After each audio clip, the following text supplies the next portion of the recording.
Uma das coisas mais interessantes que eu aprendi lendo o Arthur Schopenhauer, e o nome às vezes pode assustar, né? Schopenhauer, mas é uma leitura muito simples, muito mais acessível do que parece, é de que não existe essa história de, olha, muito bonito na teoria, mas na prática não funciona. Isso na realidade é uma falácia. Se não funciona na prática, significa que tem um furo na teoria. Tudo que funciona na teoria, funciona na prática. Se funciona na teoria e não funciona na prática, significa que a teoria tem um furo. A teoria está ignorando algum dado da realidade e por isso, quando você vai aplicar na prática, você não tem o resultado que você espera ou que você obtém na teoria. Ou seja, sua teoria, para ela não funcionar na prática, ela precisa ter algum furo já no campo teórico. Tendo isso como premissa, a gente vai debater do porquê, né, razões fundamentais pelas quais o socialismo, tanto o socialismo como ideologias que pregam um planejamento central da economia, não funcionam e nunca vão funcionar, com base principalmente em Milton Friedman e em Mises, né? E também um pouquinho de Thomas Sowell, né? Mas basicamente aí Mises e alguns autores aí da escola de Chicago de economia. Mas claro, antes de continuar esse vídeo, você vai fazer aquela revolução marginalista em cima do botão de se inscrever no canal, no sininho para você receber as notificações e compartilhar esse vídeo com seus coleguinhas, e lembrar também que esse vídeo é uma série de vídeos aí que eu tô fazendo com base no meu livro, né, no manual de debate político, em que eu aprofundo, né, todos os temas que eu tô falando nesses vídeos, eu aprofundo no manual. Se você quiser, é só comprar aí com o link na descrição. Muito bem, basicamente, né, o que é o socialismo? O socialismo é a estatização dos meios de produção, né, ou seja, as fábricas, né, os serviços, tudo está nas mãos do Estado, né? Você primeiro implementa uma ditadura do proletariado, né? A classe trabalhadora forma um governo e esse governo detém, né, a propriedade, né, dos meios de produção, né? Isso significa que nós temos uma economia planificada, uma economia planejada, né? O governo central determina o que vai ser produzido e em que quantidade isso vai ser produzido, né? Então, o governo detém todas as fábricas, o governo detém todos, né, as grandes prestações de serviço e determina, né, como esse serviço vai ser prestado. Qual é o furo na teoria, né? Primeiro, um furo básico, né, na teoria de Marx, que utiliza como base, né, uma teoria já ultrapassada do liberalismo clássico, que é a teoria do valor-trabalho, né? A teoria do valor-trabalho é atribuída a David Ricardo, né? É um liberal, né, clássico, assim como Adam Smith, e que determinava, né, que o valor de um produto é determinado pela quantidade de trabalho humano colocado naquele produto, né? Ou seja, se eu produzo uma garrafa d'água, né, eu tenho o trabalho de ir lá coletar água lá na fonte, de engarrafar a água, de fazer a garrafa d'água e aí distribuir essa garrafa d'água. Isso demanda uma quantidade X de trabalho humano. Essa quantidade X de trabalho humano é o que determina o preço. Agora, para produzir, por exemplo, um computador, eu vou precisar de muito mais gente do que eu preciso para produzir uma garrafa d'água. De um sujeito para fazer o chip, de um sujeito para lá minerar, né, os minérios necessários que eu preciso para colocar no processador, para colocar na placa de vídeo, né, o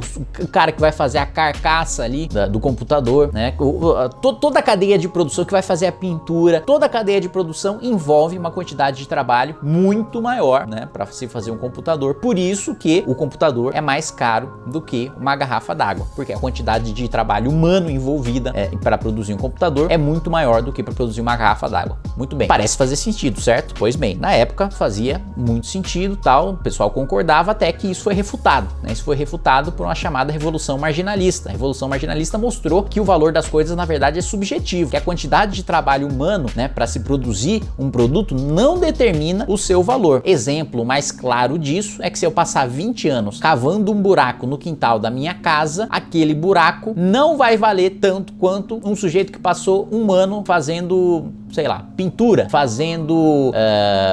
produzindo garrafa d'água, produzindo computadores, né? Não interessa que eu tenha colocado uma quantidade de trabalho muito maior no buraco do quintal da minha casa. Aquele buraco não serve para nada, não é útil a ninguém. E se não é útil a ninguém, o seu valor de mercado é zero, né? Ninguém vai querer comprar aquilo, né? Muito menos se eu quiser ter os 20 anos de trabalho que eu coloquei naquele buraco para ser compensado. Então, um dos furos, né, da teoria do Marx, porque o Marx colocava que justamente a mais-valia, a exploração em cima do trabalho trabalhador, a exploração da burguesia em cima do proletariado se dava por meio da mais-valia, ou seja, boa parte do tempo-trabalho que o trabalhador colocava no produto ficava com o patrão, né? E esse tempo-trabalho deveria ficar com o trabalhador, por isso que eles deveriam, e aliás, não só deveriam, como era fatal, era inevitável que houvesse uma revolução. Mas fato é que você tem essa teoria da utilidade marginal, que inclusive, né, serve para você determinar o valor de uma coisa a partir do momento que você consegue uma segunda, uma terceira, uma quarta, uma quinta, uma sexta, uma sétima, uma oitava coisa. O que eu quero dizer com isso? Se eu passo o dia inteiro fazendo exercício, e aí você já sabe que esse é claramente um exemplo teórico, hipotético, que não acontece na realidade, né? Eu passar o dia inteiro fazendo exercício. Então, vamos supor que eu passei o dia inteiro fazendo exercício, não tomei uma gota de água. Chega no final do dia, eu tô com uma baita sede.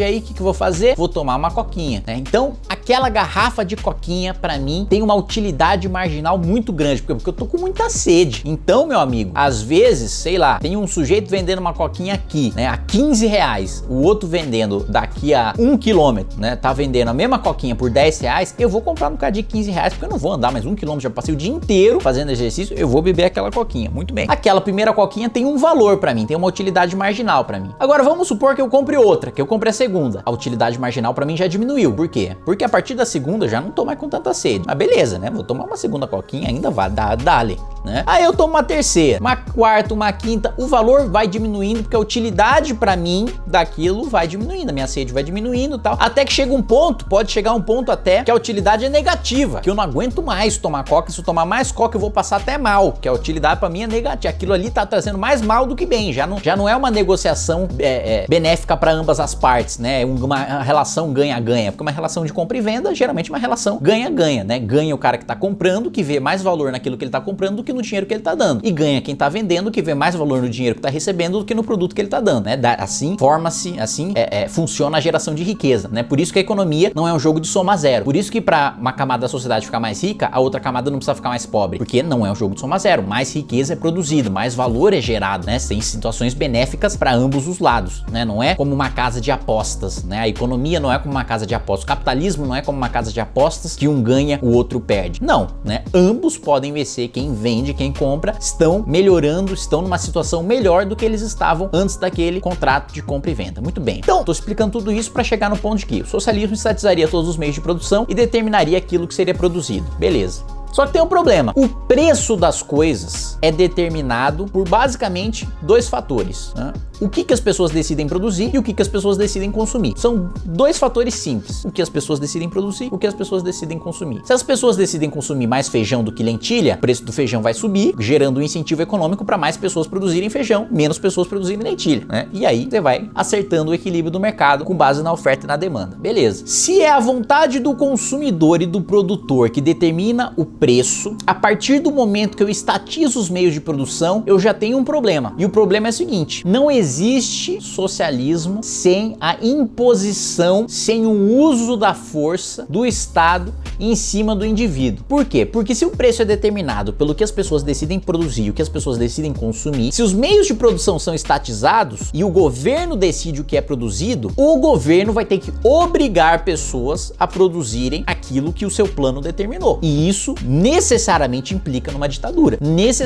Um Estado ter o poder de obrigar uma pessoa a produzir algo que ela não quer, necessariamente significa você impor uma ditadura, porque agora eu já não sou mais livre para escolher seguir a profissão que eu quero, produzir aquilo que eu quero. Justamente por isso, na União Soviética, o governo inclusive decidia as profissões, né? Estamos precisando mais de médico, estamos precisando mais de engenheiro. Não é você que vai escolher sua faculdade, é o governo que vai determinar qual profissão, qual curso você vai seguir, do que a sociedade está precisando mais. Mas tem um problema, que esse problema, ele ainda não torna o socialismo inviável, ele só torna o socialismo necessariamente autoritário, né? Mas ainda dá pra fazer, né? Ó, dale, precisamos fazer uma ditadura, mas ainda rola, ainda pode funcionar. O que torna ele inviável? O que torna ele inviável é que sem a liberdade dos agentes consumirem, a liberdade dos agentes produzirem, você perde o preço, você perde a principal referência necessária para o planejamento central. Porque se você não tem preço, você não sabe qual incentivo existe para as pessoas produzirem, qual incentivo existe para as pessoas consumirem. Você não sabe do que as pessoas precisam, o que as pessoas querem. Se você não sabe o que as pessoas precisam, o que as pessoas querem, como é que você vai planejar a sua economia para produzir o que as pessoas precisam, o que as pessoas querem. Você não tem preço. É o problema do cálculo econômico sobre o socialismo, que foi muito bem explicitado por Mises no livro O Problema do Cálculo Econômico sobre o Socialismo. Por isso que aí você fala, pô, Kim, mas esse é um erro. Essa questão é uma questão lógica. Como é que não perceberam isso? Não é possível que uma ideologia tão difundida assim, desse tamanho, que já teve até regime socialista na prática, não é possível que ninguém tenha percebido isso. Perceberam? Como é que os regimes socialistas lidaram com isso na prática? Da maneira mais tosca que você possa imaginar. Sabe o que a União Soviética fazia? Pegava catálogos de compra dos Estados Unidos para saber o preço das coisas. E com base naqueles catálogos, orientavam a sua produção. Por que no regime socialista sempre tá faltando coisa básica? Sempre tá faltando comida, sempre tá faltando toalha, sempre tá faltando papel higiênico, sempre tá faltando coisa básica. Porque você não tem preço. E sem preço você não sabe que as pessoas estão precisando daquilo. Sem preço você não sabe qual é a demanda. Sem preço você não sabe qual é a oferta. Sem preço você não sabe o que as pessoas querem e o que as pessoas precisam. E por isso que quando a União Soviética baseou a sua produção em catálogos com preços americanos, obviamente a produção da União Soviética não atendia a demanda dos seus cidadãos, porque aqueles preços funcionavam para os Estados Unidos, refletiam uma realidade dos Estados Unidos, não a realidade da União Soviética. Justamente por isso, na teoria, o socialismo já não funciona. Na teoria, o socialismo já não é bonito, porque ele exige uma ditadura e porque ele inviabiliza completamente. E aliás, uma coisa que Thomas Sowell diz muito: quando alguém fala em economia planejada, o que é a economia planejada? Você pensa, bom, você tem uma economia planejada que é o oposto de uma economia não planejada, certo? Quem fala muito em economia planejada? O Ciro Gomes. Ciro Gomes fala muito do Plano Nacional de Desenvolvimento, né? O que é um Plano Nacional de Desenvolvimento? Eu, Estado, com um grupo de burocratas, vou, né, com a inteligência dos meus burocratas, decidir quais são as vocações do meu país, quais são as vocações produtivas, qual indústria vale a pena fazer no Brasil, qual serviço vale a pena prestar no Brasil, e por meio do Estado eu vou promover essa indústria, eu vou promover esse serviço. Então eu vou planejar minha economia 5, 10, 15 anos, né? Às vezes até você tem um discurso bonito, né? Planejar a economia para o futuro, planejar o desenvolvimento do futuro. O problema do Brasil é falta de planejamento, então precisamos ter um planejamento estatal. Você planeja no Estado para ter um investimento em determinada área. O planejamento é o oposto de não planejamento? Não. Quem fala em economia planejada está basicamente dizendo que vai substituir o planejamento de 200 milhões de pessoas, de 200 milhões de brasileiros, com suas vontades, com seus anseios, com a sua criatividade, com o seu empreendedorismo, vai suprimir capacidade de planejamento dessas 200 milhões de pessoas e vai substituir um planejamento de 200 milhões de pessoas por um planejamento de um grupo de burocratas, de 400, 500 burocratas, que vai planejar no lugar dessas pessoas. Por isso que o planejamento central tende a levar a má alocação de recursos, porque um grupo seleto de burocratas nunca vai ter a capacidade de alocar os recursos tão bem quanto os 200 milhões de pessoas que diziam lá as 4 maneiras de gastar o dinheiro do Milton Friedman. Primeira maneira de se gastar o dinheiro: seu dinheiro com você mesmo. Você vai comprar uma coisa boa e barata. Por quê? Boa, porque é pra você. Por que barata? Porque tá saindo do seu bolso. Segunda maneira de você gastar o dinheiro: seu dinheiro com os outros. Você vai comprar uma coisa barata, mas não tão boa. Por que barato? Porque sai do seu bolso. Por que não tão boa? Porque não é pra você, então não interessa tanto assim, sei lá, o presente pra sua sogra, você não vai caprichar tanto. Terceira maneira, você gastar o dinheiro dos outros com você. Aí você vai comprar uma coisa muito boa, mas não vai se preocupar com o preço. Por quê? Muito boa porque é pra você, não vai se preocupar com o preço porque não é você que tá pagando. Então, sua firma paga um almoço pra você no lugar que você quiser. Você vai escolher o lugar mais caro possível, né? Não tá saindo do seu bolso. E a quarta maneira, gastar o dinheiro dos outros com os outros, né? Ou seja, você pega um cartão da firma pra você comprar um almoço pra sua sogra. Você não vai se preocupar nem com o dinheiro, nem com a qualidade, porque não sai do seu bolso e não é pra você. E é dessa maneira, dessa quarta maneira, que o governo gasta o seu dinheiro. E por isso que o planejamento central tende a má alocação de recursos, porque é uma pessoa que não é afetada por aquele investimento e que o dinheiro não tá saindo do bolso dela. Aqui em Brasília, eu, enquanto deputado, decido para onde vai o seu dinheiro, sendo que muitas vezes eu tô mandando o seu dinheiro para um serviço que não me afeta, que eu não utilizo, né? Então, os políticos, né, simplificando o pensamento, né, os políticos decidem, né, alocar um dinheiro que não é deles, né? Por isso não tem grandes preocupações com os gastos e é por isso que o Brasil tá tão endividado e por isso que países que centralizam o poder na economia ou tem planejamento central são mais endividados e tem mais má alocação de recursos. Tanto que um estudo do economista Marcos Mendes do INSPER mostrou que os estados da federação com maior responsabilidade fiscal são aqueles com os melhores serviços públicos, porque É justamente isso. Quando você descentraliza a decisão, quando você deixa mais dinheiro no bolso do cidadão para ele tomar a decisão para sua vida, os indicadores sociais aumentam, porque ele toma ele pode não tomar a melhor atitude, ele pode não tomar a melhor escolha possível para a vida dele. Ele pode até não ter o que a gente chama, né? Ele pode até não ter uma opção ótima para a vida dele. A ótima é o quê? Como ele gastaria o dinheiro dele da melhor maneira possível. Não, ele pode ser uma solução subótima. Mas mesmo a subótima, mesmo ele não gastando da melhor maneira possível, ele gasta melhor o próprio dinheiro, ele sabe melhor como gastar o seu dinheiro do que um político, do que um burocrata, do que um sujeito que faz o planejamento central. Por isso, meus amigos, socialismo e planejamento central não funcionam nem na teoria e nem na prática.